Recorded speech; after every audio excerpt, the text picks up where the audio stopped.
آپ کو معلوم ہے قرآن میں 2 دفعہ کہا گیا یوم یفر المرء من اخیہ وامہ وابیہ وصاحبتہ وبنیہ، جس دن بھاگے گا انسان اپنے بھائی سے بھی اور اپنی ماں سے بھی اور اپنے باپ سے بھی اور اپنی بیوی سے بھی اور اپنی اولاد سے بھی۔ کیوں؟ نفسی نفسی نفسی نفسی نفسی نفسی، میری اولاد کو جھونک دو، میرے ماں باپ کو جھونک دو، میری بیوی کو جھونک دو، بیوی کہے گی میرے شوہر کو جھونک مجھے۔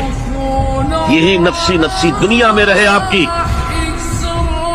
مجھے اپنے آپ کو بچانا ہے سب سے پہلے، اور پھر مجھے اپنے سب سے پہلے آل اولاد کو بچانا ہے۔